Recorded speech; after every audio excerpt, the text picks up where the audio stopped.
Durante años circularon historias diabólicas y aterradoras de los dictadores Fidel Castro y Hugo Chávez Frías, que para muchos eran difíciles de creer, en particular cuando se hablaba de los rituales satánicos para sostenerse en el poder. Muchos lo consideraban simple conspiración, otros hablaban de manipulación psicológica, pero esta noche un protagonista rompe el silencio. Les saludo, soy Alejandro Marcano Santelli y esto es Sin Filtro por Univista TV. Todavía llevo el cáncer terminal en algunos momentos y agudo en otros de haber apoyado a Hugo Chávez Frías. El padre José Palmares estuvo muchos años cerca de Hugo Chávez Frías. Está convencido que el propio diablo se lo llevó al infierno. Por cierto, ¿recuerdan su último discurso antes de irse a La Habana a un tratamiento médico por el cáncer? En esa transmisión, una inexplicable sombra apareció tras el dictador. Nosotros y técnicos de televisión no la pudimos explicar. ¡Viva la patria! ¡Viva Venezuela! ¡Viva Miren la sombra! ¡Viva la vida! ¡Hasta la victoria siempre! Ahí viene. Ahí va la sombra. Antes de morirse, el demonio es. Chávez fue a La Habana porque los santeros cubanos, los avalados cubanos, los brujos de Castro, después del golpe de Carmona, ellos quisieron amarrar y consolidar y atornillar a Chávez en el poder, desde el punto de vista del esoterismo político. Y por supuesto, tienen que hacerlo en base a un rito de pacto diabólico. Ese rito, por la caducidad, dura 10 años. Y el diablo solamente te da, sale a la Alejandro, luz. 3 cosas. Mucha gente Te da engañada. poder, fama y dinero. No te da más nada. Y lo hizo Chávez allá. Él se llevó de Venezuela a 23, de 16 a 23.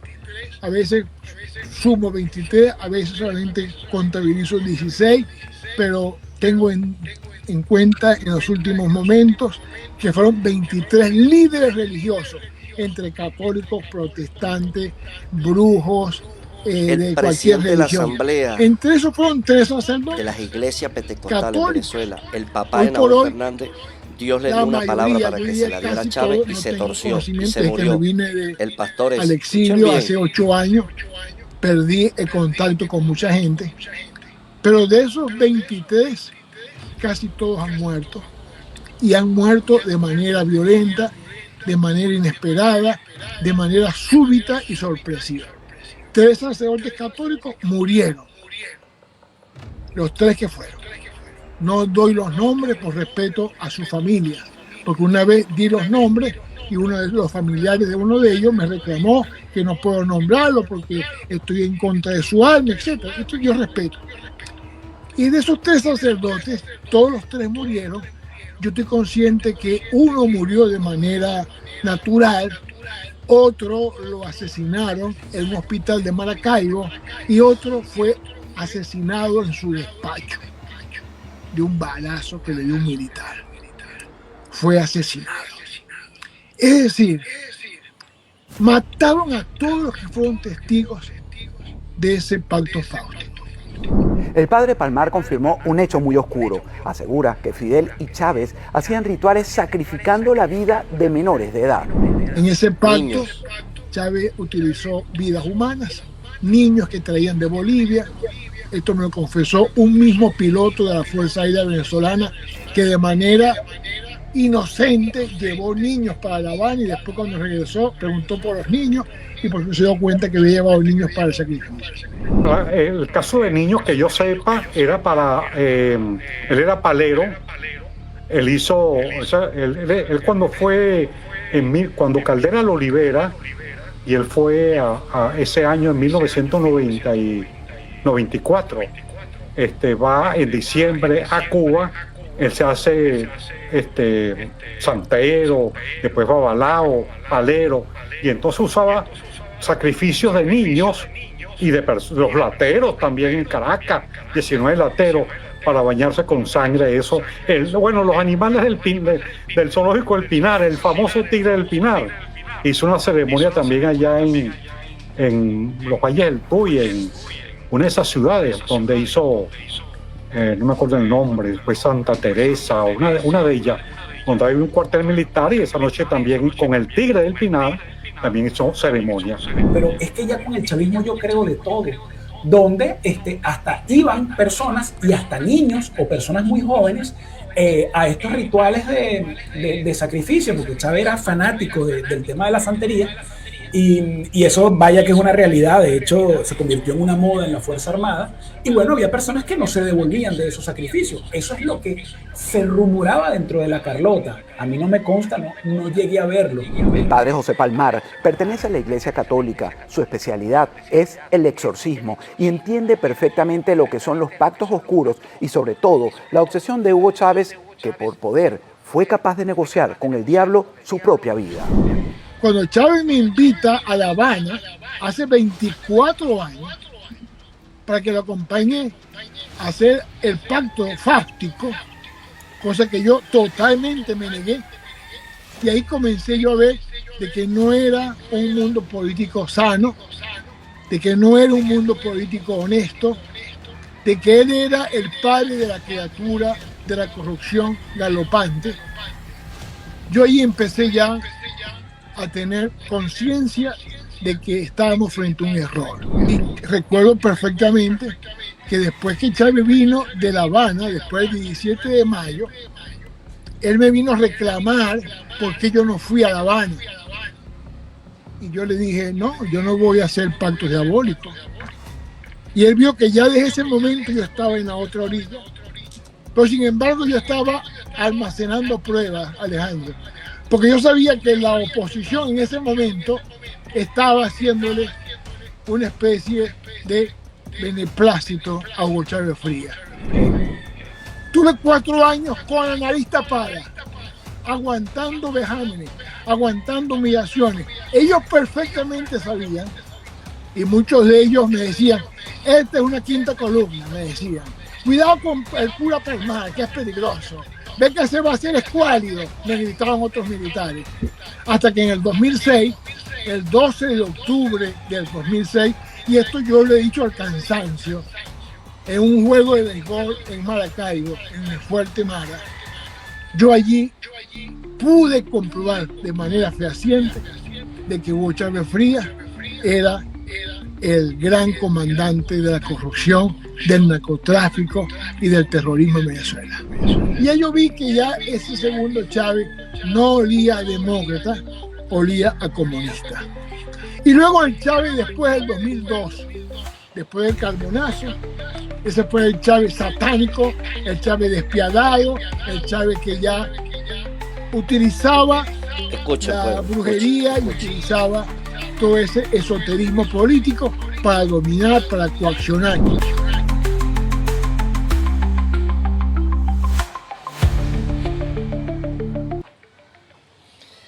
Qué tremendo, ¿no? Mucha gente engañada durante tantos años, 2023, 2024, me acuerdo cuando Dios permite acercarme por medio a darle palabra a alcaldes, gobernadores, diputados, y a ver esa cantidad de corrupción, como por medio de los babalaos y los brujos mandaban a pastores en Valencia, Maracay, Caracas, y cómo fueron engañados muchos pastores que decían que Nicolás Maduro estaba puesto por Dios. Y Dios me dio una palabra, me rechazaron, me despreciaron, me dijeron hijo del diablo, tuve que salir de mi nación. 2024 empiezan a llenar los estadios, un apóstol de Caracas, se le dio el privilegio por medio de la política, lo compraron, llevaron a muchos predicadores famosos y Dios viene y me dice que en el 2026 anunciara que Nicolás Maduro y su gabinete iba a caer por los pactos que habían hecho. Escuche bien la aberración. No, varón, pero ¿por qué tú hablas eso? ¿Por qué tú te ligas con la política? Cuando David enfrenta al Goliat, al gigante, llega y dice, ¿quién es este incircunciso que se atreve a desafiar al escuadrón del Dios viviente?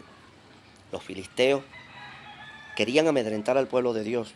Cuando David ya empieza a gobernar después de 40 años, hace una limpieza y toma el control en todo. O sea, quiere decir que el rey David primero tuvo que ser político, pero agarrado de la mano de Dios, en el temor de Dios. Cuando Daniel es metido al palacio en el tiempo babilónico, habían 120 sátrapas y gobernadores, y pasó por encima de todos ellos, de los que estaban contaminados, para poder gobernar. José gobernó en el temor a Dios en Egipto. Escuchen bien, ¿qué quiero decir con esto? Hubieron muchos pactos, mataron niños. Chávez, antes de morir, mataron hasta un elefante. Y muchas cosas que hicieron, pactaron la moneda, pactaron en las plazas, en las noches. Yo me acuerdo que habían avionetas volando por toda Caracas, por Valencia, Maracay. Tiraban un rocío y eran de los pactos que estaban haciendo, las maldiciones. Sacrificaron niños, sacrificaron indigentes, mataron mucha gente. Los generales se prostituyeron y empezaron a darle puestos, el narcotráfico, muchas cosas que empezaron a suceder. ¿Por qué voy con este mensaje? Es tiempo que el pueblo ore. Necesitamos un David que gobierne en el temor a Dios, que se levante otro Bukele. Porque aquí esto es el pueblo de rodillas delante de Dios. Aquí es nosotros. Ya está bueno que Venezuela, con tantas riquezas, estos filisteos estén desangrando nuestra nación. Y en vez de nosotros estar prosperados, bendecidos, vivir cómodamente en el temor a Dios, nosotros estamos viviendo una consecuencia a raíz del pecado, de la rebelión. Ya está bueno. Hay que sacar estos filisteos, estos incircuncisos. Hay que abrir los ojos, pastores. Los que se prostituyeron, devuélvanse de su mal camino. Y esto cada día se va a poner peor. Yo no le tengo miedo a Diosdado Cabello. A mí me gobierna el Señor de señores y Rey de reyes. Yo no le tengo miedo a los colectivos. Yo no le tengo miedo a los generales, a los coroneles que se prostituyeron y andan haciendo cosas malas. Vamos a depurar al DIGESIN, la SEBIN, PTJ, policía, guardias nacionales, colectivos, consejos comunales. El chavismo totalmente, estos filisteos, estos corruptos. La Biblia dice, bienaventurada la nación cuya nación vuestro Dios sea Jehová. Dios ha mirado a Venezuela como la niña de los ojos. Y para los últimos tiempos Dios ha predestinado a Venezuela, así como apartó a José para el tiempo de la escasez en Egipto, para que fuera de provisión y de sustento para las demás naciones. Así Dios ha apartado a Venezuela para el sustento de la escasez que viene para el mundo entero. Venezuela va a dar un alimento espiritual a través de hombres y mujeres llenos del Espíritu Santo, de la palabra de Dios. Pero también tenemos todas las riquezas para sustentar a las demás naciones el resto de año que queda. ¿Qué te quiero decir? Así como Jonás le dijo al pueblo, arrepentidos y convertidos, que desde el rey hasta los animales entraron en ayuno, en silicio, en oración y se devolvieron de su mal camino. Y Dios desistió del mal que iba a hacer contra Nínive. Es tiempo de ayunar. Es tiempo de orar. Es tiempo que nos unamos en una sola oración, pueblo, en la unidad, para que Dios desista de todo pacto contra Venezuela y Venezuela sea levantada como la tierra que fluye leche y miel, como la niña de sus ojos. Estoy hablando con cada venezolano que está dentro de Venezuela y fuera de Venezuela. Tiempo de la unidad. Tiempo de reclamar nuestra ciudadanía. Tiempo de acercarnos a Dios. Tiempo de pactar con Dios, de renovar votos. Tiempo de entrar en ayuno, en oración. Tiempo de sacar estos filisteos. Tiempo de que Venezuela la gobierne Cristo. Bendición.